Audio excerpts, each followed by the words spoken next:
강의 다시 시작하겠습니다.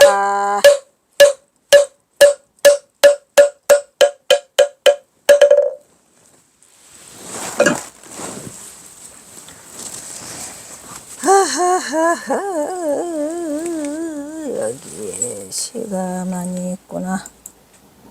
경어선사가 살인하지 않았다는 그거에 대한 지금 내용을 하고 있어요. 109번째 수는 오수. 오면재성 전향풍이요 왕사무비 일몽중이로다. 향한지하 삼인윤이 신족허군 만마공이구나. 알겠죠? 오면, 낮잠이 오면이죠. 그죠? 오수에서 낮잠에서 깨어나 보니까 발밑에 극하게 향풍이 있더라 말이야. 향냄새가 촥 풍겨 있더라 이런 말이죠. 잠에서 깨어나서 보니 제자는 겨우 제자야. 잠에서 겨우 깨어나서 보니까 설성은 깰성자죠. 전향. 이 전향이라고 하는 것은 전단향이라고도 하지만 그 경어선사가 향이 이렇게 피어오르는 것을 우리가 서체에서 전예해 행초 하잖아요. 전서에서 행서 초서 그 할 때 이게 전여에서 행서 초서 할 때 전서야. 그 모양이 이렇게 도장 판 것처럼 이렇게 그 향이 올라간다 해서 경어선사는 항상 그 향파를 전향이라고 해요. 오래건.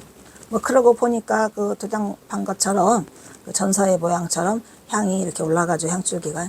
그래서 깨어났는데 발 아래 향풍이 다 있더라. 그럼 여기가 어디더라? 고금당이더라 이런 말이야. 고금당에서 법당에서 주무셨나 봐요. 그래서 잠깐 낮잠을 잤죠. 왕사 무비 일몽중이로다. 왕사 지나간 일들이 무비 일몽 꿈이 아닌 것이 없더라. 무비니까 일몽이 아닌 것이 없더라 이 말. 모두가 다 한바탕 꿈속에 이르로다. 향한지하 삼인이요 반항하는 얼굴 있어. 나한테 막 달라드는 놈 있어요. 내가 알아 그 놈을. 매든 3인방 놈이 돌아가면서 자꾸 나를 왜 협박해? 네 나도 알아. 내가 그 놈들 이름 다 알아. 예. 그래서 향한지하 삼인이요 신족 허군 만마공이로다. 빠를 신자죠. 허 그대의 빠른 발자국은 허락 그대가에게 허락된 그대의 군자죠. 그대가 3인방 놈이요. 이 3인방 놈들에게 허락된 발빠른 움직임 그것은 만마가 공이더라 이 말이야. 만 가지 일들이 다 공으로 돌아가는 부질없는 일이더라 이 말이야. 너네가 발을 얼마나 빨리 움직이는데 만마 천군만마라고 하지 우리가.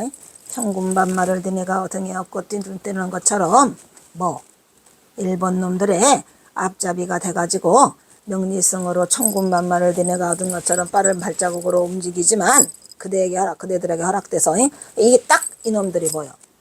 일본 앞잡이 놈들이야. 그렇지만 그것들이 다 뭐더라? 만마가 다 공이더라 이런 말이야. 알겠냐 이놈들아? 히히히 그래가지고 아니다 여기 이게 고금당 아니네. 여기까지 뒤에까지 연결시키니까 고금당이 아니구나. 어느 절에 와 있는 것 같아요. 지금 어느 사찰에 소양강 주변에 있는 사찰에 와 있는 것 같으니까 이거는 뭐냐면 그거네. 뒷날에 약속 나온 거 보니까 이거는 1903년에 윤필암에서 하한거를 마치시고 기념사진을 찍고 경어선사 전봉준 장군의 둘째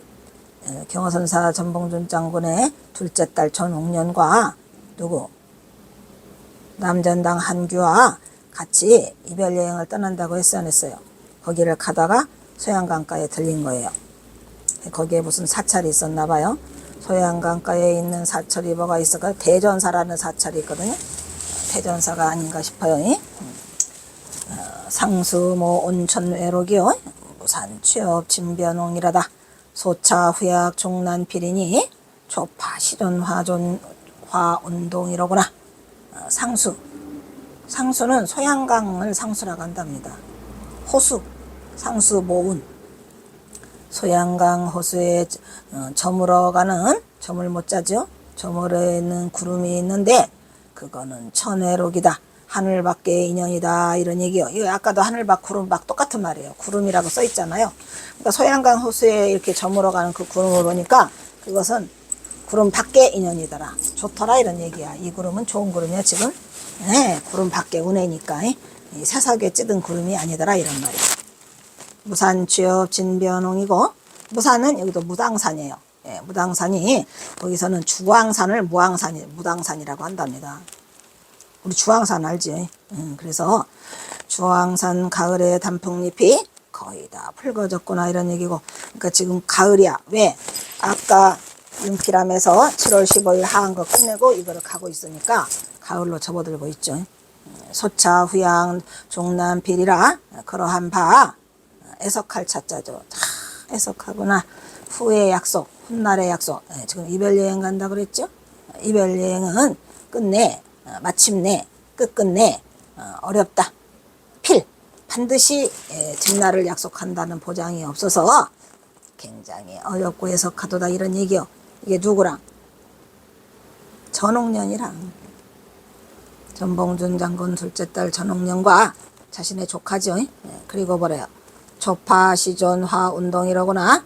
그래서 똑같은 손을 잡고 이걸 잡고 똑같은 손을 잡고 시를 즐기면서 존중하는 그러한 말 화는 대화를 하고 운을 띄워서 시를 즐기는 그러한 운치가 똑같다 이런 말이에요. 이게 무슨 말이냐면 비록 우리가 헤어지려고 지금 마지막 이별 여행을 하고 있지만 그렇도 우리가 같이 손을 잡고 시의 운치를 즐기다 보니까 이 헤어지는 애석함은 어디로 다 가버렸고 아주 운치는 엄청 좋더라 이런 얘기요.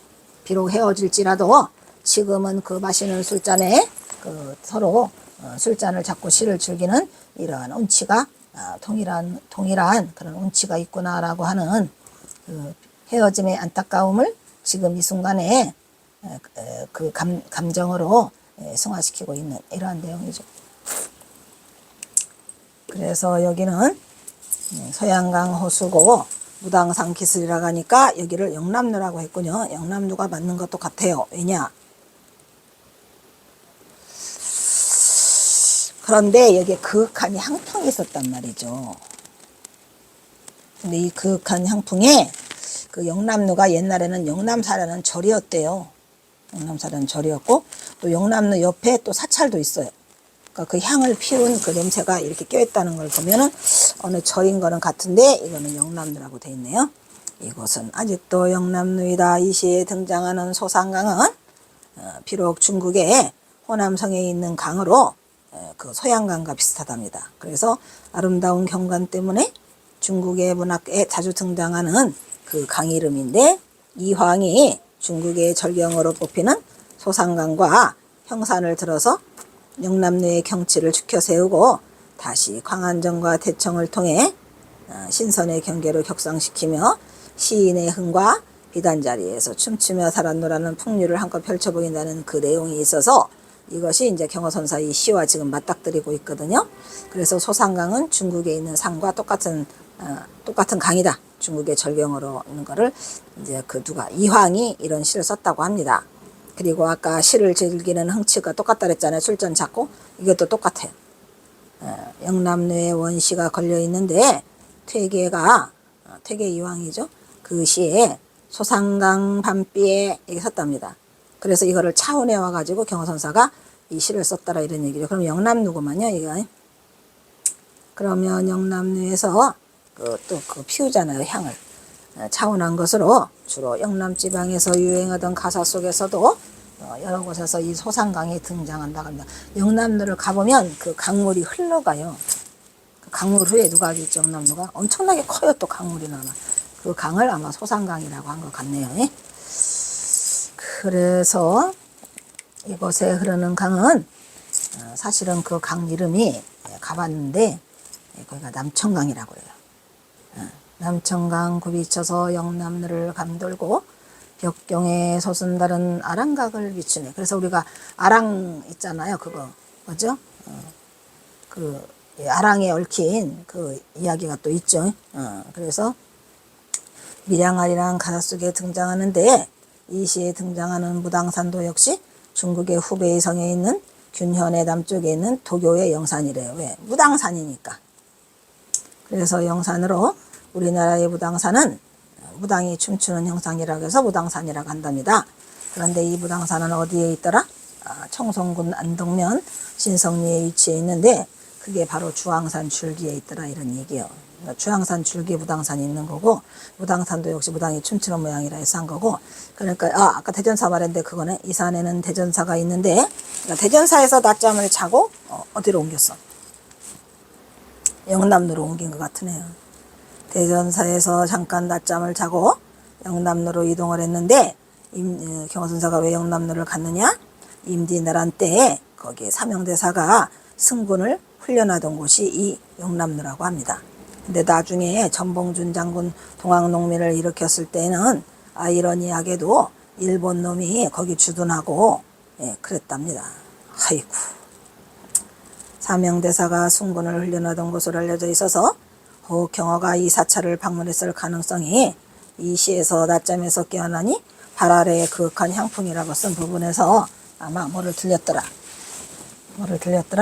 사찰을 들려서 그곳이 대전사가 아닌가 이렇게 생각한다 이런 얘기죠. 그러나 이 영남루는 원래로 영남사라는 절이 있을 때 신라 때부터 있었으나 고려 중기 이후에는 없어진 것으로 이후 영남루가 객관에 두각기동을 하고 있었던 것을 알 수 있다 이런 얘기고 그것은 절의 기능이 쇠퇴한 고려 후기에는 객관의 두각 역할을 했으며 홍민왕 때 김주의에 의해서 중수된 뒤로는 커요. 영남루가 작질 않아요.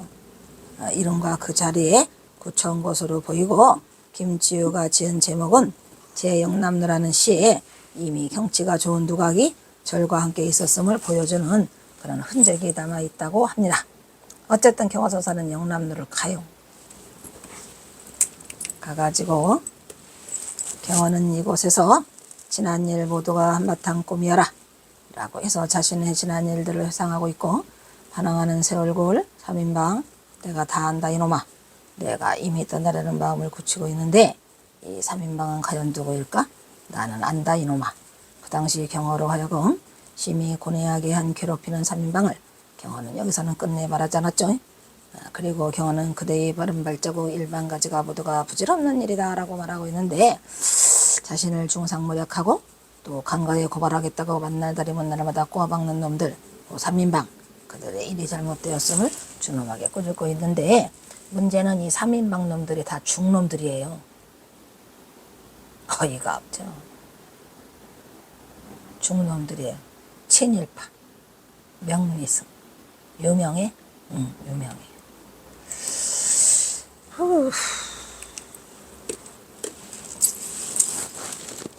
여기에서 경화가 석양에 기우는 소상강 호수에 저문 구름은 하늘까지 푸르게 걸려있고 무당산의 가을 단풍이 거의 다 붉어졌다라고 말하죠. 무당산은 아까 뭐랬죠?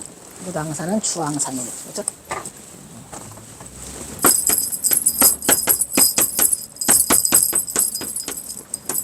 무당산은 뭔 산이더라? 주황산이에요. 주황산. 그러니까 무당이 춤추고 있는 것처럼 보였죠. 가을 단풍이 거의 다 붉어졌다는 것을 봐서 윤피람을 해서 하한 거 바치고 나선 만행길인 만큼 어느덧 깊어가는 가을로 보여요. 그러나 경화는 이제 북행을 준비하고 있죠. 애석다 뒷날의 약속은 마침내 살피기 어렵도다. 누구에게 하는 말이야? 전옥년에게 하는 말이죠.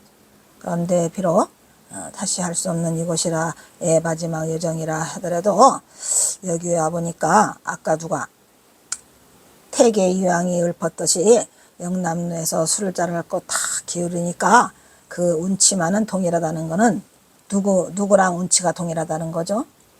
태계 이황이 술 잡았을 때 그런 운치가 바로 이런 운치였을 것이다 이런 얘기예요. 그러니까 태계의 그 시를 인용해 가지고 경화선사가 몇백 년의 시간을 뛰어넘어 가지고 그때 태계 이황이 그 무당산에서 술을 잡고 그 시를 쓰는 운치가 내가 해보니까 지금도 나랑 똑같구나. 그래서 그 운치만은 내가 비로는 쫓기는 몸으로 내가 여기에 마지막 지금 이별 여행을 하고 있지만 태계 이황이 즐겼던 그 운치와 똑같은 운치를 여기서 느낄 수 있어서 그 운치만은 동일하구나 라고 경화선사가 스스로를 지금 위로하고 있어요. 이 술을 같이 잡았다 그랬죠? 누구랑 잡았을까요?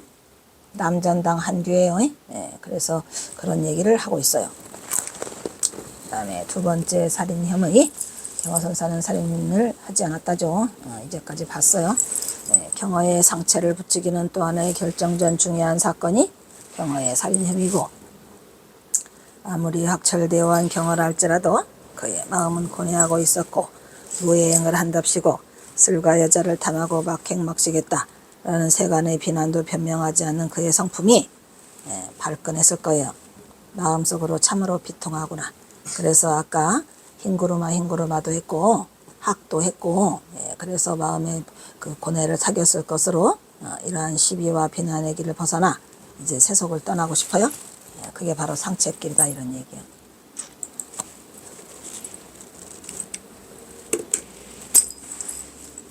이건 뭐죠? 만공이 경화선사가 뭐니까 막 살인 누명을 써갖고 온 나라가 난리야. 경화스님이 살인 저질렀다고. 그런데 마음이 답답했어요. 그래서 가슴이 답답하였다. 소재를 알지 못해 차전을 할 수도 없었다. 벌써 헤어진 지가 몇 해를 넘고 있었다. 스승이 부정하고 비정하다는 생각이 들었다. 그렇다고 특별히 제자들 그 인연을 끊을 만한 이유도 없었다. 그리고 자신의 행적을 감추고 운둔할 만한 특별한 사유도 없었다. 다만 영주삼이 있지만 영주삼이 살인사건 용의자로 추적당하고 있었지만 만공은 한 번도 경화를 살인 용의자로 생각해 본 일이 없었더라 이런 얘기예요. 이게 무슨 얘기냐면 경화선사가 만공 스님과 헤어진 건 언제예요?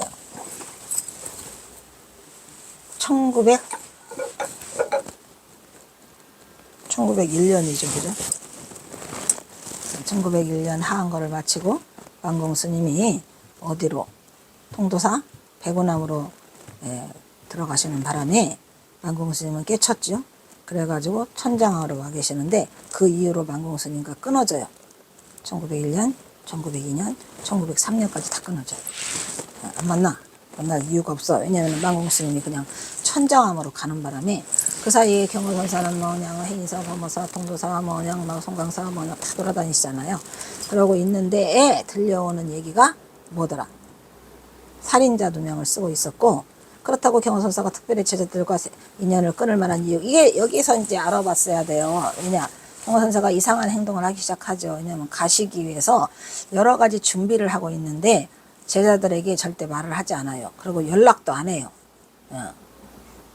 그래가지고 이제 영주삼이 살인사건이 나니까 만공 스님도 그 얘기를 듣게 돼요. 어디서? 개심사에서. 그때 말했죠. 그래서 그 개심사에서 알고 있는데 그때 만공도 경호의 살인사건 용의자로 생각했는데 그때 이제 그 비구니를 보내잖아요. 그 얘기야. 스승이 부정하고 비정하다는 생각이 들 정도로 경호의 잠적은 커다란 충격이었겠죠. 왜냐하면 어디로 가는지 막 왔다 갔다 하니까 경호선사가. 특히 고금당도 8년 동안 숨어서 넘나들면서 연락도 안 하죠. 또 비안도도 8년 동안 다니면서 연락도 안 하죠. 그러니까 이제 이 제자들로서는 경호가 스승인데 굉장히 비정하다. 왜 이렇게 연락을 안 할까? 그런데 표면상으로는 경호가 자신의 행적을 감추고 그 운둔할 만한 특별한 사유가 없었기 때문이죠. 그런데 사상은 몰랐잖아요. 제자들도 몰랐다니까요. 이상하다 얘기해 경호선사가. 왜 자꾸 숨어 다니고 연락도 안 하고 3년간, 거의 1901년, 1902년, 1903년이니까. 그래서 서로 연락이 안 닿아요. 그 사이에 경호선사는 막 그냥 고금당 드나들죠. 비안도 드나들죠. 막 왔다리 갔다리 정신이 없어요. 처리를 하느라. 그리고 이제 전봉준 장군, 그 여동생이, 전봉준 여동생과 결혼한 그 딸 둘이 있잖아요. 그들도 감춰주고, 또 그 남평희 씨가 만나서 난 아들 둘 있잖아요. 용현이와 용규까지도 다 챙겨. 그러니까 경호선사는 바쁠 수밖에 없었고 또 그거를 다 내세울 수 없어갖고 숨어버렸어요. 그러니까 좀 이상하다는 생각을 가진 거죠. 만공 스님이. 그래서 표면상으로는 경호가 자신의 행적을 감추고 운둔할 만한 특별한 사유가 없었는데 이상하게 연락이 안 하는데, 그런데 거기서 1903년이 되니까 무슨 소식이 들려와요? 영주삼이 살인사건이 들려와서 그때사 경허선사와 만공스님과 만날 수 있었죠. 경허의 생애 중에 그가 남긴 행정 중에서 가장 비난받고 가장 험담을 많이 받은 일 중에 하나인데, 이때 만약에 경허가 이 누명을 벗지 못하였다면 오늘날에 이르러 오히려 찬란한 빛나는 그의 광채는 일시에 꺼져 어둠이 되었을 것이다, 이런 말이야. 근데 이 살인사건을 받은 거죠. 그런데 만약 이 혐의가 밝혀지지 않았더라도 현승 경허는 살인범인 떠돌이 객승으로 전락해버렸을지도 몰라요. 왜? 경허선사가 자기가 살인했다고 하니까 놀라운 일이죠. 근데 원래는 사필 규정이고 진실은 다 드러나게 돼 있죠. 그래서 경허선사의 살인 누명은 벗게 돼요. 말을 안 하죠, 경허선사가. 비록 경허가 살인 혐의에 아무런 변명도 하지 않고 묵묵히 수용하고 있다지만 태도를 성취한 그의 거침없는 강활한 성품에 구속된 마음의 상처는 이 세상에 한없는 회의를 느끼고 그의 요랑의 길을 재촉하게 된다, 이런 말이죠. 삼수갑산으로 떠나는 요인 중에 하나죠. 하지만 이것을 엄밀히 말하면 정해진 수순이고 전생행 산처일 수도 있다는 얘기죠. 제법 비중 있는 묵은붓이라는 거죠. 묵은빛, 전생빛. 그래서 물론 이 사건의 전모가 밝혀진 진범이 잡혔는데도 불구하고 경허의 악소문은 쉽게 사그라들질 않았어요. 아니, 나한테까지 와서도 경허선사가 살인했다는 말이 있는데 진짜냐고 물어보는 사람이 있으니까 뭐 말하면 뭘 하겠습니까. 바로 경허의 상체다. 범인 김도영과 경허선사가 상체가 있는 것이죠. 그래서 경허는 그저 묵묵히 누가 달마가 전한 이 사행론 중에서 뭐 보원행, 수연행, 무소고행, 칭법뱅 했죠. 보원행 입 다물어. 그래서 선승의 살인 혐의는 입을 다물게 됩니다. 이거는 아까 반학했죠. 학을 버타여 악독한 교훈이 하늘에도 사무치 퍼지는데 학과 버타여 구름밖에 차지한 그 학은 짝이 있지만 임원과 짝하여 돌아갈 이는 누구이겠느냐 라고 해가지고 아까 했어요. 인심이 산악기가 맹호와 같다. 그죠?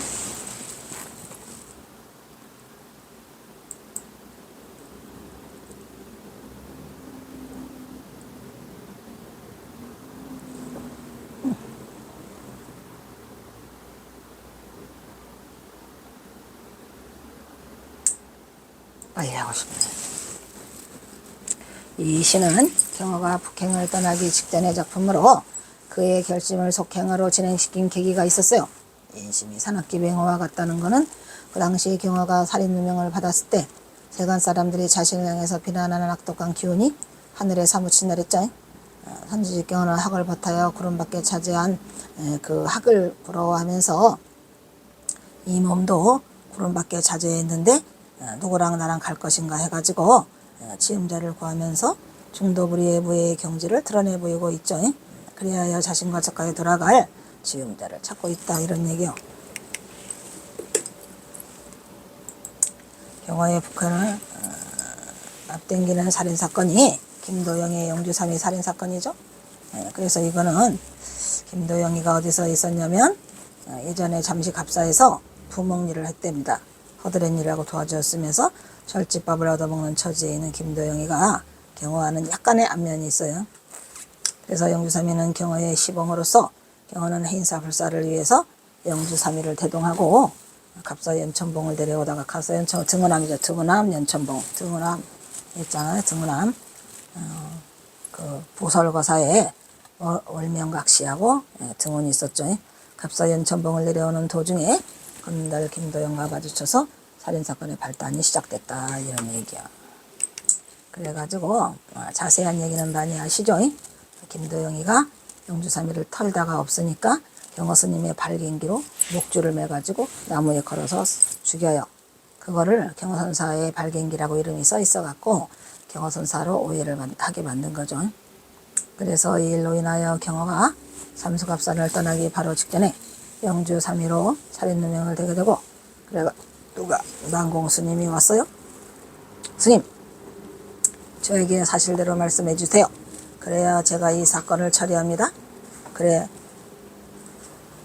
만공아, 너하고 나하고 알자. 너하고 나만 알자. 내가 죽였다. 망설이지 않고 거침없이 말하는 만공은 말하는 경허를 보고 만공은 스승의 뜻밖의 이 가공할 말에 당황했고 주위가 시끄러워지자 경호는 해인사 태설당 선방에 들어가 있었어요. 원래는 값싸 있었거든요. 그러다가 서상 개심사 선방의 입승이 일이 궁금해서 여자 비구니가 데려가죠. 스님께서는 정말로 영주를 죽인 걸까? 어쩌다 잘못해서 죽었나? 죽였나? 큰 스님이 왜 시봉하던 스님을 죽여? 궁금증을 이기지 못해서 그 승려는 비군인데 그 길로 데려갔어요. 하지만 경화선사가 너무나 평온한 얼굴을 하고 있어가지고 아이고 생로병사 자체가 마음에 없는 저 어른이 무엇 때문에 영주를 죽였겠는가. 그래서 차마 경화선사한테 말도 못하고 고백도 못하고 그냥 왔어요. 다시 개심사로 돌아왔죠. 만공이 물었죠.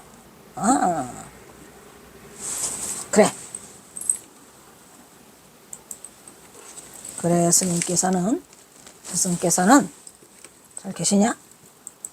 소문에 큰 스님께 십정 묻고 싶었는데 부처님께 아란 존자를 죽였습니까? 수보리를 죽였습니까? 라고 묻는 것과 똑같아서 차마 입을 못대고 왔어요. 그래서 만공 스님께 문안 인사도 드릴 겸 만공 스님 집정 내려가. 태설당 선방에서 경호를 만나 만공이 살짝 여쭈었죠.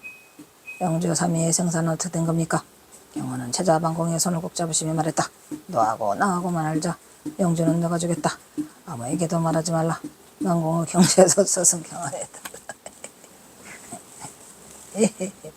대단해요 우리 경호선사.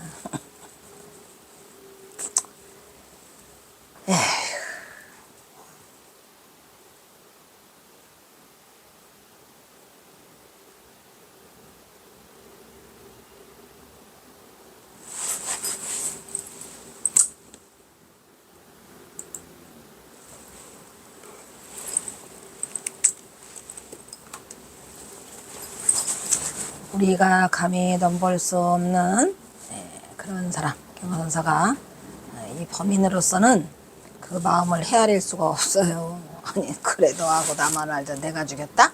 그걸 왜 하셨을까? 그거는 제가 보기에는 만공 스님마저 가장 믿었던 자신의 제자 만공이 스님 살인하셨습니까? 했어! 이렇게 된 거고 그 전에 왜 진지는 강백도 그랬잖아요. 아니 스님은 맨날 술 마시고 그러면서 죽을 때 뭐 대책 있어요?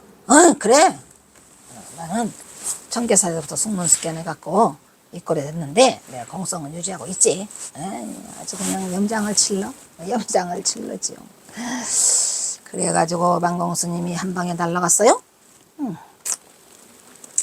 목자는 경호선사가 이 사건에 대해서 일체 말이 없었던 까닭은 경호 스스로가 살인을 한 사람을 위해 대신 내가 형무소 가보자.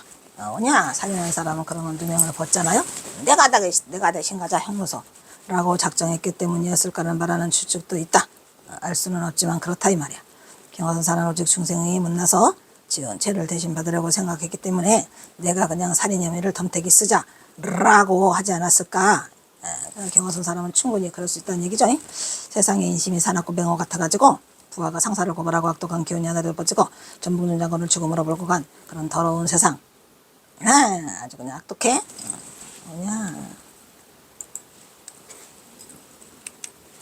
그 악독한 기운이 하늘에 퍼지는데 경호선사는 그 희생물이 돼갖고 구만리 장찬을 풍세가 되어서 달지 못하고 써야지.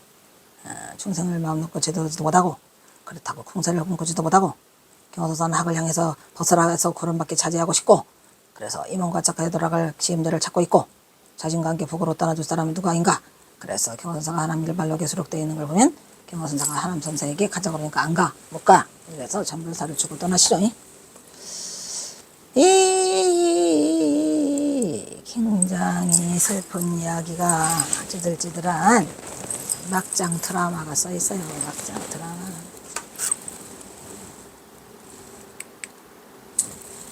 경호선사가 이미 1900년에 이걸 줬어요. 나는 천성이 인간 세상에 섞여 살기를 좋아하고. 이게 뭐예요? 경호선사는 인간들과 사는 걸 좋아한다면 세상을 떠나고 싶지 않다? 그런데 떠나야 돼? 겸하여 꼬리를 진흙 가운데에 끌고 다니기를 좋아하는 사람이다. 이래서 경호선을 우리가 뭐라 그래요? 예미선이라고도 하죠. 경어선을 무슨 선이라고 해요?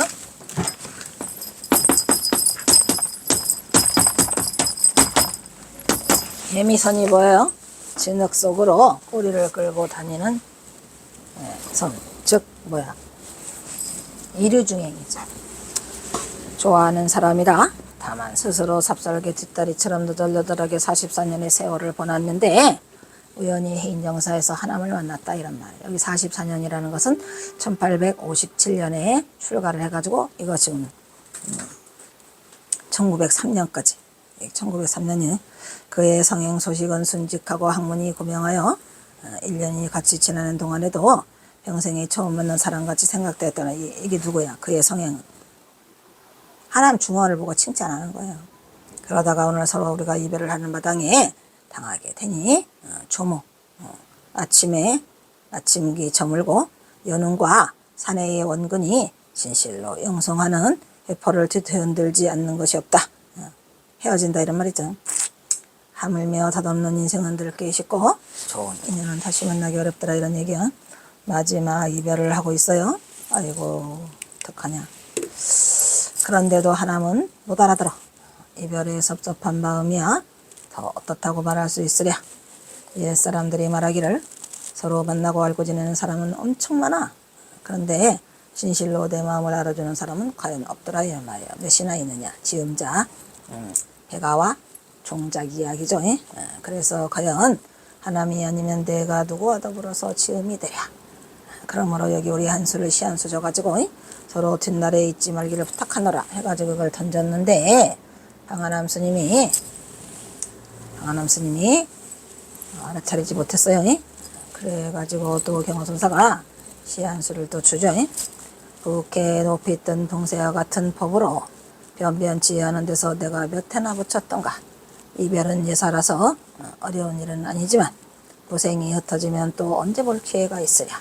이렇게 해가지고 시한수를 같이 줘요. 그러니까 또 하남 스님은 답시를 쓰시죠. 하남 스님은 이와 같은 경화상의 전반사를 전혀 눈치 못 채고 시한수로 답을 하고 그러니까 경화선사가 쓴 거는 뭐야? 지음자니까 너랑 나랑 같이 북한 갈래? 같이 삼수갑산 갈래? 아니요, 못 가요. 이렇게 돼서 이별을 아쉬웠을 뿐 경화화상을 쫓아가지는 않았어요. 뭐라고 썼죠? 서리국화 설중매는 겨우 지나갔는데 서리상자죠. 국화국 설국 서리상 상국 설매 과료 겨우 내가 지나갔는데 어려운 일들이 다 지나갔는데 이란 말이야. 국화가 서리가지고 설중매가 그 추운 겨울을 지냈는데 이제 겨우 어려운 일들이 지나갔는데 어찌해서 여하 승시 부다시 어찌하여 오랫동안 우리가 스님을 모실 수 없을까요? 스승을 모실 수 없을까요? 이런 얘기죠. 만고강명 심월제니 만고에 변치 않고들 비치는 마음의 달이 여기에 있으니 그래서 그래요. 쓸데없는 이때 쓴 것 좀 봐라. 쓸데없는 세상에서 뒷날을 기억해 무엇하겠습니까? 다시 만나자고 하니까 뒷날에 다시 만나자니까 뭔 뒷날을 기약할 수가 있겠냐 이런 말이죠. 갱하 다시 어찌해서 도세 뜬 세상에 만유기 기만할 만자죠. 기만할 그 몸을 머물 수 있는 그 기약을 어찌 우리가 할 수 있겠습니까? 라고 해가지고 한 방에 달려버려요. 그래서 경선사랑 같이 가지 못해요.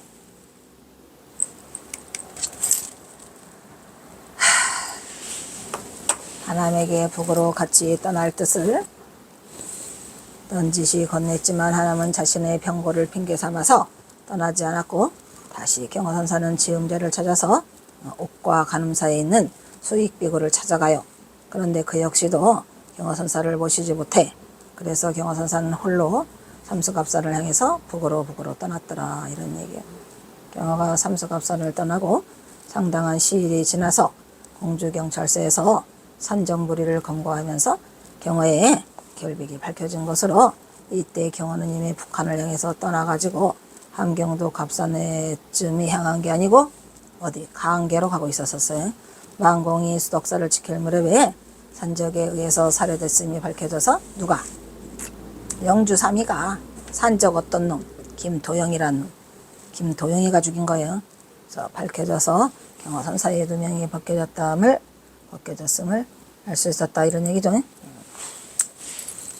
그래서 산적들은 자신들의 출신과 정체를 아는 영주 스님을 비밀을 유지하기 위해서 살해를 할 수밖에 없었다고 자백함으로써 모든 사건의 전모가 밝혀졌지.